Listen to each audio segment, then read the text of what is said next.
এই বনলতা এক্সপ্রেস ছবিটি দেখতে কেমন এবং টিকিট কত টাকা লাগে সব কিছু জানতে পারবেন আমার এই ছোট্ট ব্লগটিতে। তো আসসালামু আলাইকুম এভরিওয়ান, শুরু করছি নতুন একটি ব্লগ দিয়ে। তো অনেক দিন ধরে আমরা ইরফানের থেরাপি সেন্টারে যাওয়া হয়নি।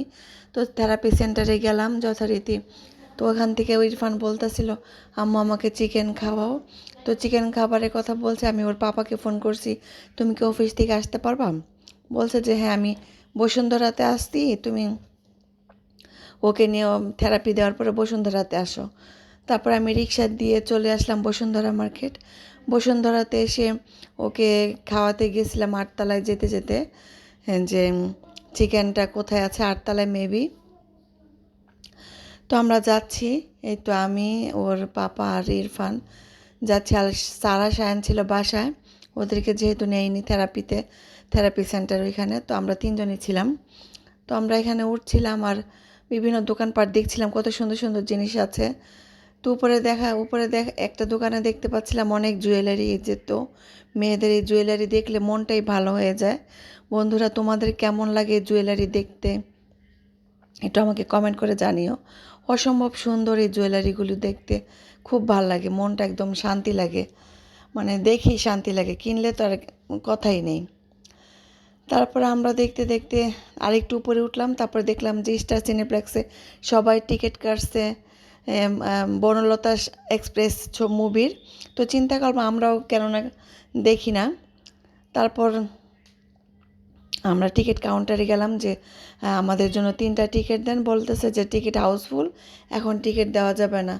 তারপর আমরা বললাম কষ্ট টষ্ট করে একটু দেখেন, চেষ্টা করে বের করা যায় কি না। তো ওরা মেবি বের করে দিল অবশেষে আমাদের জন্য 3টা টিকিট। তো ওরা 3 বছরের উপরের বাচ্চাদের জন্য সম পরিমাণের টিকিট নেয়। তো টিকিটের বিল হচ্ছে 500 থেকে 800 টাকা। তো আমাদের কাছ থেকে 500 টাকা করে নিয়েছিল স্টার সিনেপ্লেক্সের। তো আমরা যেহেতু টিকিট কেটেছি 4টা বাজে, বলছে যে আপনাদের মুভি শুরু হবে 4টা 45-এ, তো 4টা 40-এ লাইন ধরতে হবে। তো আমরা এখান থেকে পপকর্ন কিনে নিয়েছিলাম। তো মিডল পপকর্নগুলি ছিল রেট 200 করে, আর ইরফানের জন্য চিকেন ললিপপ, চিকেন ফ্রাই আর ফ্রেঞ্চ ফ্রাইয়ের একটা আইটেম ছিল, এটা ছিল 350 টাকা করে। আরেকটা ছিল সাথে ড্রিঙ্কস। তো এগুলো নিয়ে আমরা অধীর আগ্রহ অপেক্ষা করছি, তো ছবিটা কখন দেখা হবে। তো ছবিটা যখনই দেখতে গেলাম, ছবিটা এত ভালো।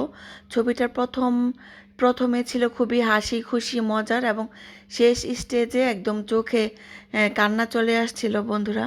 অনেক ভালো মুভিটা। তো মোশাররফ করিমের, চঞ্চল চৌধুরীর অভিনয় খুবই ভালো লাগছে, খুবই ভালো লাগছে, অসম্ভব। তোমরা যদি কেউ না দেখে থাকো তাহলে বনলতা এক্সপ্রেস মুভিটা দেখবা সপরিবারে, সবাইকে নিয়ে দেখার মতো একটা মুভি।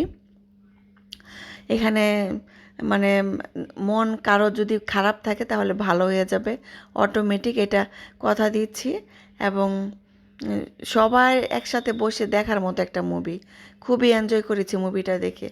এই তো পুরা রুম হাউসফুল ছিল, হাউসফুল, এবং অনেক ভালো লেগছে, অনেক ভালো লাগছে মুভিটা দেখে। তো সবাই আমার ভিডিওটা ভালো লাগলে লাইক কমেন্ট আর শেয়ার করে আমার পাশে থাকবা। আল্লাহ হাফেজ।